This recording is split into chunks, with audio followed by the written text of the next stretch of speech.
Juliana Duarte, sou historiadora e darei continuidade ao olhar pedagógico sobre a questão racial e a história da Fazenda Engenho Novo, com os seus escravizados, aprofundando seu contexto na primeira metade do século XIX e a Lei 10.639 de 2003, que está sendo apresentada até agora nesse curso. Como foi dito na aula anterior, a Lei 10.639 vem estabelecer obrigatoriedade do ensino da história da África e seu contexto na cultura afro-brasileira. Há de se pensar e educar o Brasil a partir da herança africana. A diversidade que compõe esse país é fortemente baseada na cultura africana e grandes riquezas e patrimônios fabulosos foram formados na dor dos cativos e seu trabalho compulsório.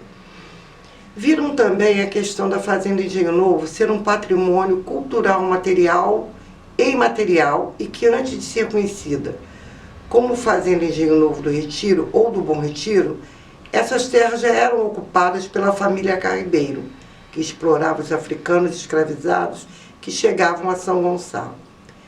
Na aula de hoje vamos dar continuidade à história da fazenda, aprofundando o período da primeira metade do século XIX, inserindo-a no contexto de São Gonçalo, Rio de Janeiro e Brasil.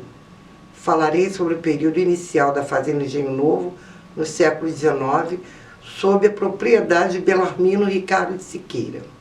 Como falamos, o foco do curso é apresentar outras personagens e outras perspectivas, mas se faz necessário contextualizar e informar sobre o proprietário dessa fazenda a partir do século XIX. No início do século XIX, São Gonçalo era uma freguesia ligada administrativamente à cidade do Rio de Janeiro, caracterizada por forte agricultura e produção canavieira. Porém, o poder agrícola passou então da cana-de-açúcar para o café, que trouxe grande desenvolvimento para a terra fluminense. São Gonçalo possuía extensa rede hidrográfica e intensa atividade portuária. Em seus portos, além de escravos, recebia e enviava produtos como laranja, cana-de-açúcar, aguardente, banana e mandioca, participando ativamente da economia da região funcional da corte, que era a cidade do Rio de Janeiro. Em maio de 1819, a freguesia perdeu sua autonomia e passou a ser um distrito do município de Niterói, o que durou até 1890.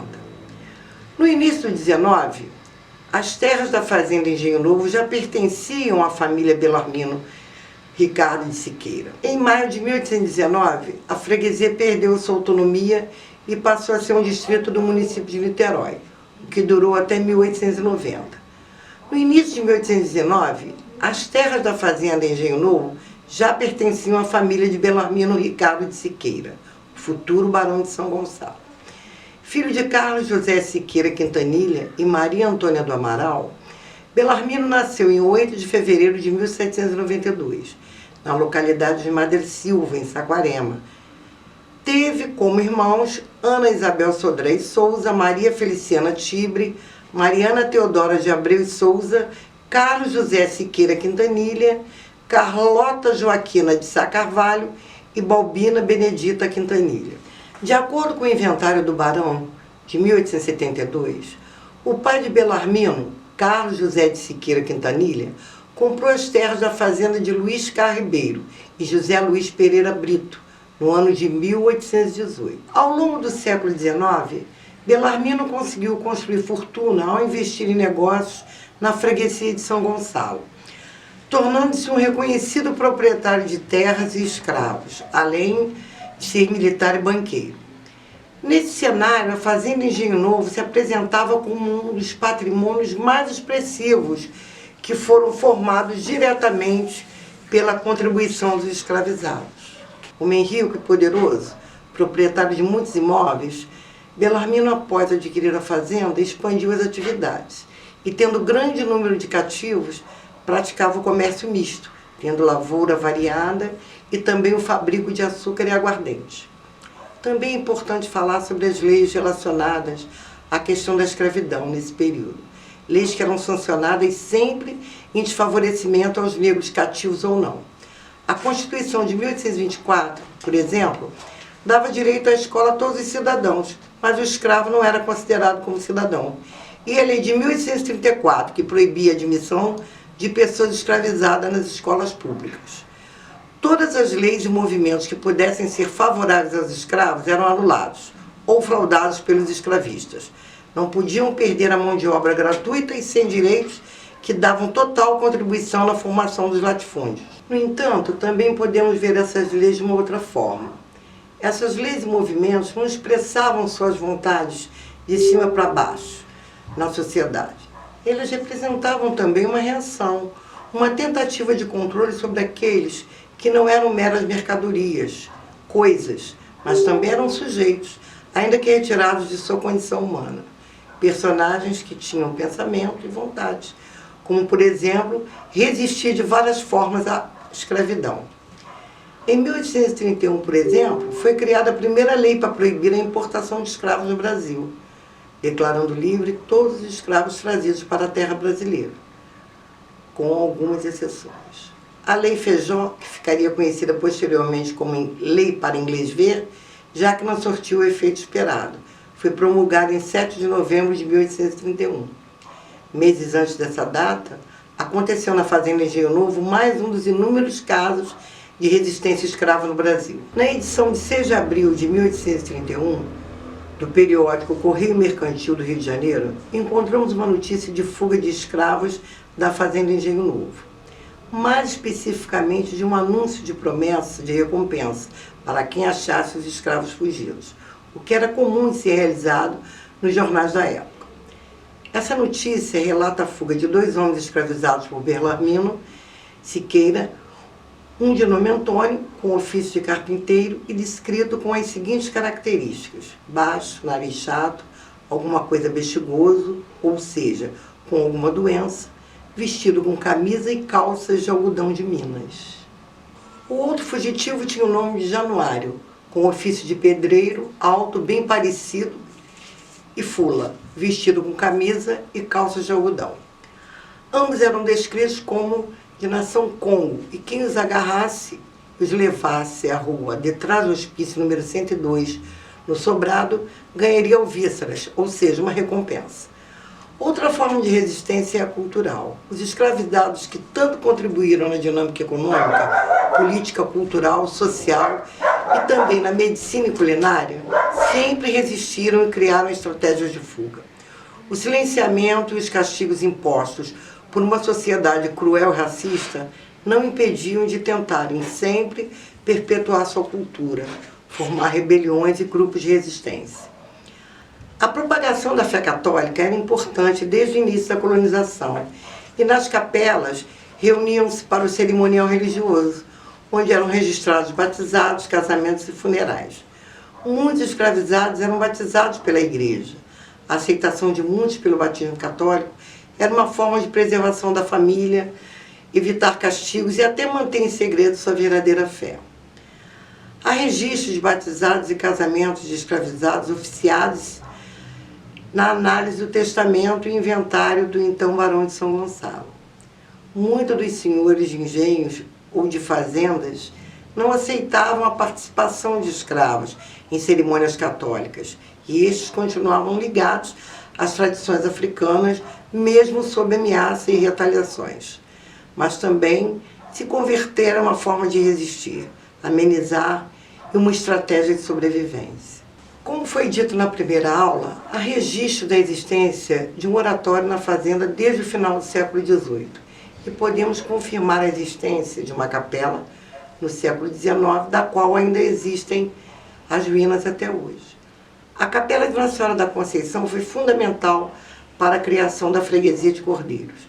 Criada em 1844, a história dessa freguesia remete a 1842, quando Lourenço de Jesus doou 50 braços de terra de sua fazenda em Cordeiros para o patrimônio de Nossa Senhora da Conceição de Cordeiros, para a construção de um templo e de um cemitério.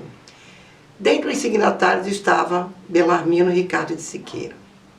A Lei número 311, de 4 de abril de 1844, criou a freguesia de Nossa Senhora da Conceição de Cordeiros.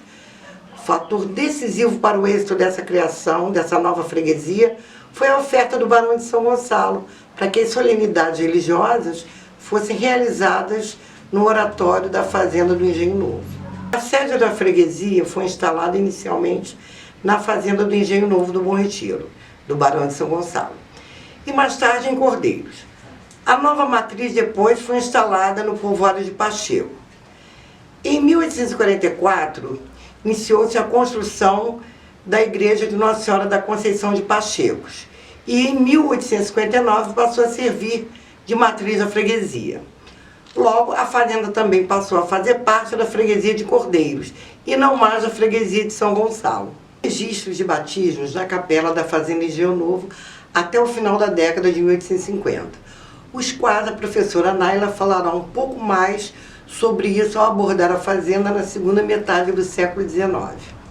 Essa atitude de Belarmino também contribuiu para que este recebesse o título de barão das mãos de Dom Pedro II em 18 de abril de 1849, aos 58 anos, reforçando ainda mais o seu poder na região e sobre os escravizados em sua propriedade. Não podemos esquecer que esses escravizados, sejam os de diferentes regiões do continente africano ou os que nasceram aqui, contribuíram na dinâmica econômica, política, cultural, social e também na medicina e culinária. Também sempre resistiram e criaram estratégias de fuga. O silenciamento e os castigos, impetrados por uma sociedade cruel e racista, não impediu de tentarem sempre perpetuar sua cultura, formar rebeliões e grupos de resistência. Aplicando a Lei 10.639, podemos resgatar toda essa história que ficou silenciada e mostrar verdadeiramente quem construiu esse país, explorando mais aspectos sobre essa diversidade que transcende o século XIX. Meu nome é Naila, sou professora de História e darei continuidade à fala de Juliana, que abordou questões referentes à Fazenda Engenho Novo na primeira metade do século XIX, falando de alguns personagens e fatos ocorridos na Fazenda nesse período. O meu enfoque, no entanto, será na Fazenda Engenho Novo na segunda metade do século XIX, abordando temas como saúde, condições de trabalho dos escravizados, além de prosseguir abordando questões como a religiosidade iniciada pela Juliana. Antes de mais nada, é preciso contextualizar a Fazenda nesse período. Falar da Fazenda Engenho Novo na segunda metade do século XIX é falar também do Segundo Reinado, período do governo de Dom Pedro II, entre os anos de 1840 e 1889, período marcado por uma certa estabilidade política entre as províncias e econômica para o Brasil, se afirmando como um grande exportador de café no período e instalando as primeiras ferrovias no país, mas também caracterizado por um lento, tardio e questionável processo de abolição da escravidão no final do século, assim como no fim da monarquia e início de uma república brasileira. Segundo a bibliografia existente sobre a Fazenda Engenho Novo, nesse período, a família imperial realizou algumas visitas ao local, devido à existência de uma amizade entre o imperador e o barão de São Gonçalo. Sendo que o segundo casarão da Fazenda Engenho Novo teria sido construído em 1870 para acomodar Dom Pedro II em suas visitas à fazenda. Os autores Salvador Mata e Silva e Evadir Molina revelam que o barão de São Gonçalo tinha o costume de preparar atividades de entretenimento com música, passeios a cavalo e afins para quando o imperador e sua comitiva o visitassem na Fazenda Engenho Novo, à época situada na freguesia de Cordeiros, criada em 1844, como Juliana informou. É essencial para entender o contexto da fazenda nesse período conhecer as leis sobre a escravidão no período. Se a lei de 1831, que visava extinguir o tráfico de escravos, não conseguiu verdadeiramente ser efetiva e acabar com o tráfico internacional de escravos africanos para o Brasil, foi apenas em 1850, depois de pressões da Inglaterra, que foi promulgada a Lei Eusébio de Queiroz, a qual pôs fim ao tráfico internacional de escravos, dando início a um tráfico interno entre escravos de regiões brasileiras. Já pensando em uma alternativa à mão de obra escrava, o governo brasileiro começou a estimular a imigração de europeus para trabalharem nas lavouras brasileiras e, ao mesmo tempo, desejavam que, com o passar do tempo, ocorresse um branqueamento da população brasileira pela miscigenação. Ao menos esse era o projeto do governo brasileiro. Segura aí. A exclusão dos negros nas leis brasileiras já havia se mostrado anteriormente como projeto no Brasil, pois a Lei da Educação de 1837 já havia retirado dos negros o acesso à educação pública, ao determinar que estavam proibidos de frequentar as escolas públicas os escravos, os pretos africanos, ainda que livres ou libertos. Ainda em 1850, foi promulgada a Lei nº 601, de 18 de setembro de 1850, amplamente conhecida como Lei de Terras, que tornou a compra a única forma de acesso legal a terras no país. Esta lei dificultou o acesso a terras pelos libertos, imigrantes e pobres livres. Pensando na Fazenda Engenho Novo, a produção agrícola desenvolvida ali era do tipo mista, onde se cultivava cana-de-açúcar, aguardente, pomares, tangerina e aipim. Esses engenhos eram transportados para o Rio de Janeiro, corte e capital do Brasil na época. A importância econômica de São Gonçalo era de que era uma freguesia agrícola que abastecia a corte e a localidade circunvizinha no século XIX. O fato de ter saído para o mar, devido à Baía de Guanabara, também tornavam os portos da cidade importantes locais de saída e chegada de produtos.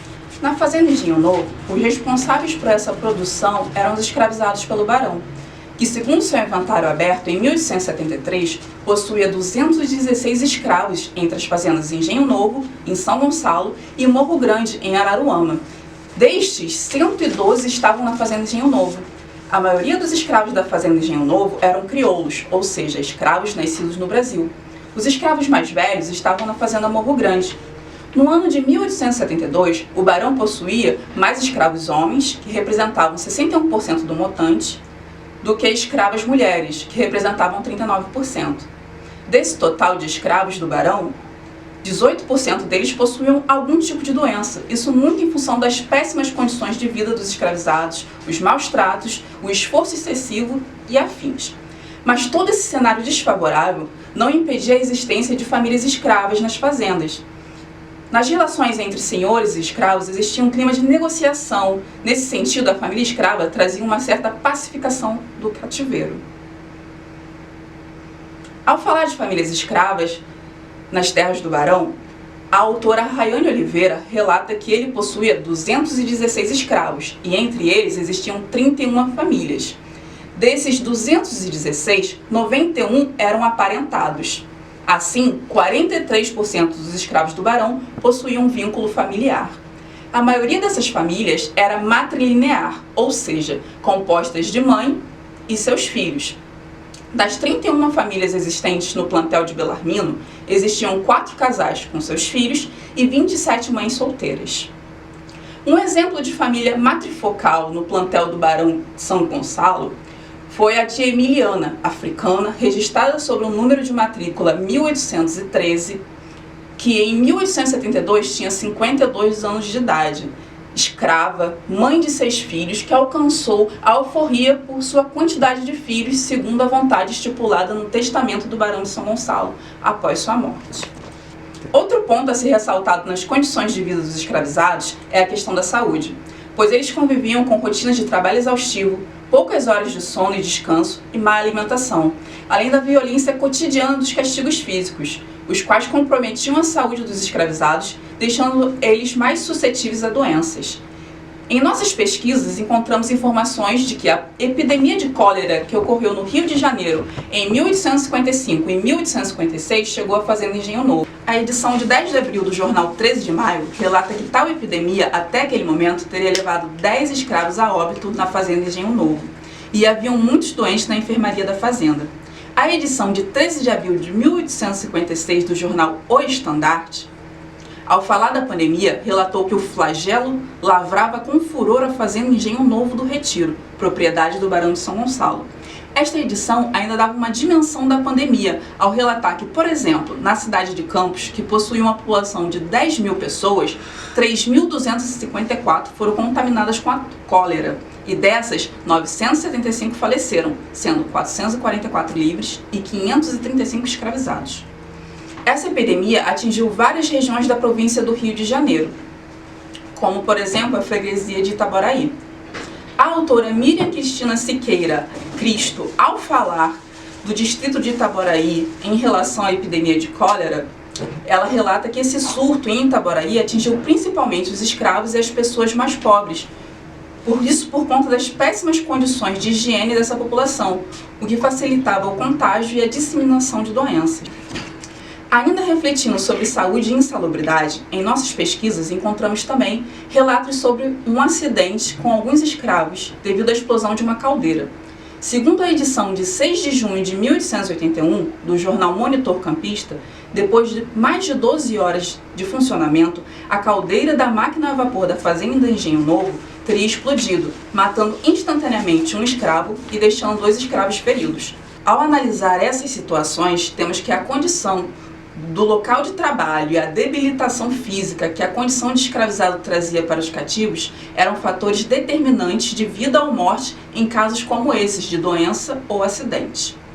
O autor Júlio César Medeiros, ao comentar sobre a existência de manuais de fazendeiros escritos no século XIX, revela que o Manual do Agricultor Brasileiro, escrito por Toné, recomendava uma alimentação racionada e castigos físicos. A tese médica A Higiene dos Escravos, escrita pelo médico David Gomes Jardim, sobre a saúde dos escravos no século XIX, culpava a falta de higiene e cuidado com os escravos e suas doenças como fatores de mortes escravas que poderiam ser evitadas, assim como o excesso de trabalho, o local de repouso precário, a falta de vestimenta adequada, a má alimentação e o consumo de bebida alcoólica pelos escravos eram itens que afetavam diretamente a saúde dos cativos. Era recomendado que os escravos tivessem uma boa alimentação, fossem bem agasalhados, não trabalhassem muito em rios e pântanos. Além disso, foi recomendado que as senzalas não ficassem em locais baixos, frios e úmidos. Os dejetos deveriam ser dispensados a uma certa distância e as senzalas deveriam ser bem arejadas e varridas e pegarem sol. Mas boa parte dos senhores de escravos continuaram oferecendo locais insalubres para seus escravos, além de os obrigar a trabalharem em condições insalubres.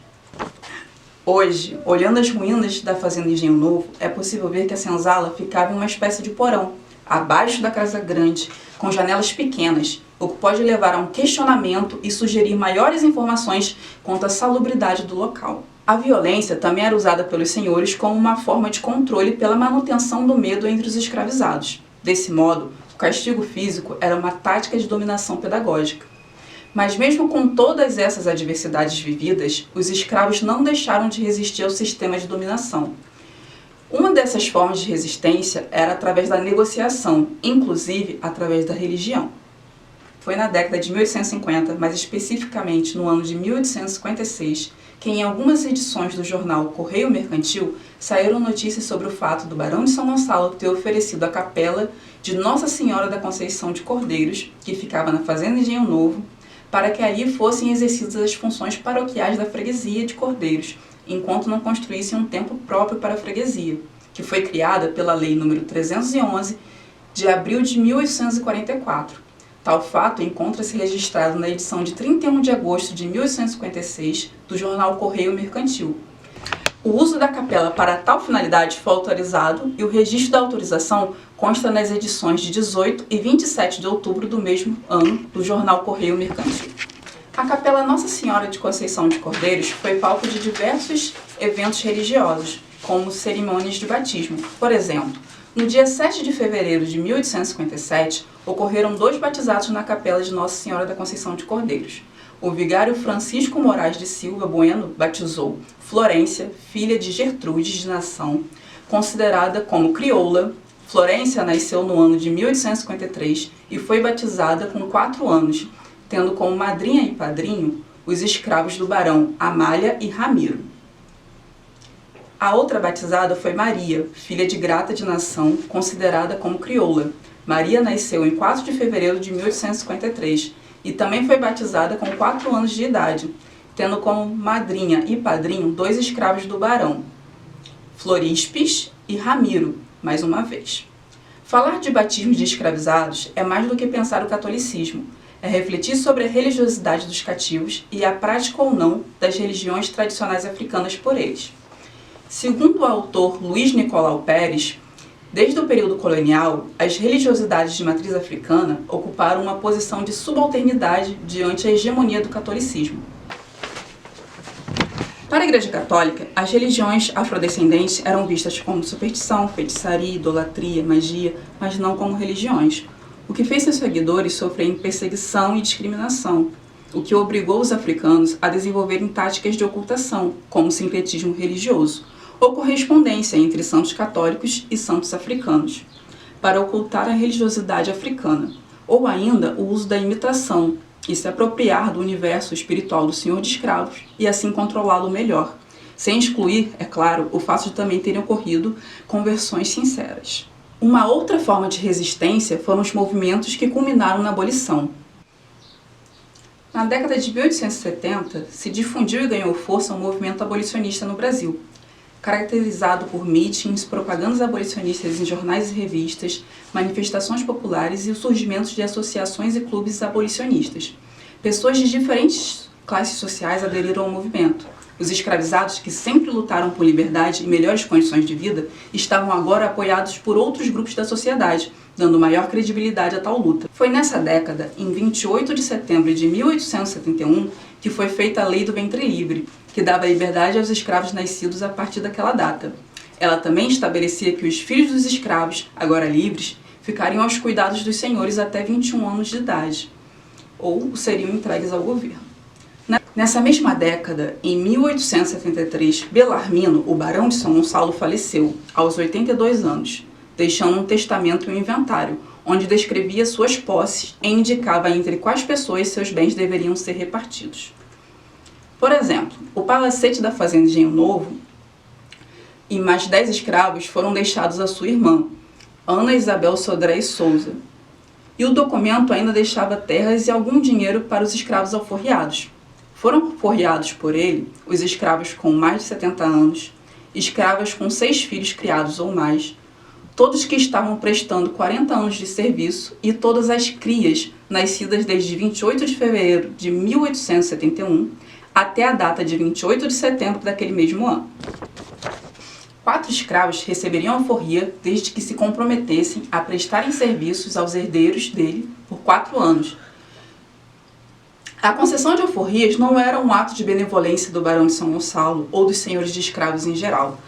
Na verdade, ela fazia parte da rotina da sociedade escravista. O autor Ricardo Salles informa que nas grandes lavouras era comum os senhores de escravos concederem alforrias a cativos, para minimizarem as tensões entre senhores e escravos. O senhor tinha a vantagem de repor aquela mão de obra pelo tráfico de escravos, e o escravo viu o recebimento de tal alforria como mérito pelo seu comportamento, como se ele tivesse sabido jogar o jogo do senhor, o jogo da sociedade escravista, mantendo de certa forma a ordem da sociedade escravista. Para o autor, a alforria era um resultado da pressão por liberdade e do desejo de possuir escravos.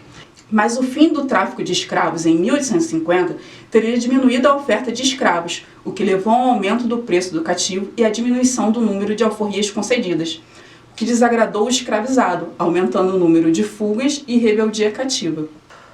O aumento de fugas fez reduzir ainda mais o número de alforrias, fazendo com que crescesse cada vez mais as tensões entre senhores e escravos. Na década de 1880, as revoltas escravas e fugas cresciam nas fazendas, enquanto o movimento abolicionista crescia nos núcleos urbanos, a ponto de, em 1884, ter ocorrido a abolição no Ceará. Dessa maneira, em 1855 surge a Lei dos Sexagenários, a qual deu liberdade aos escravos com 60 anos ou mais. Assim, em 1888 é assinada a Lei Áurea, que em tese colocaria um fim oficial à escravidão no Brasil. Mas o caminho para a cidadania plena estava apenas no início para os negros brasileiros. Não só a abolição sem indenização desagradou os ex-escravos, como também todo o cenário de preconceito já havia se constituído. A população negra, que não recebeu nenhum amparo social e econômico do novo governo republicano, ainda sofreu mais um golpe, com o Código Penal de 1890, que trazia a criminalização da vadiagem e a proibição da capoeira, que visava controlar a população negra e conter a movimentação dos ex-escravos pelo território. Tratando o desemprego como vadiagem e impedindo a expressão de uma das práticas culturais negras, a capoeira, mais uma vez obtendo controle sobre os corpos negros, uma tentativa de controle do Estado sobre o corpo negro que se mantém viva até a atualidade. Porém, segundo a historiadora Ana Cláudia Santos, os negros aqui escravizados criaram estratégias de preservação de memória, as quais foram sendo reconstruídas para que suas tradições sobrevivessem. Era justamente o corpo negro, um corpo território, que guardava valores como a oralidade, a ludicidade, a corporeidade, a coletividade entre outras coisas, mantendo sua cultura africana viva no Brasil, sendo um exemplo disso a forte influência negra na culinária brasileira. Por isso, é importante estudar a história pela perspectiva da Lei 10.639, que visa divulgar a história e cultura africana e afro-brasileira, e assim dar voz aos invisibilizados. Nesse sentido, estudar a história da Fazenda Engenho Novo, com enfoque na trajetória de vida dos escravizados e seus descendentes, é incentivar uma história decolonial de um dos patrimônios históricos de São Gonçalo. Por enquanto, paramos por aqui, mas na próxima aula será abordado o século XX e questões em torno da oralidade e da memória. Até a próxima e obrigado por assistir mais essa aula.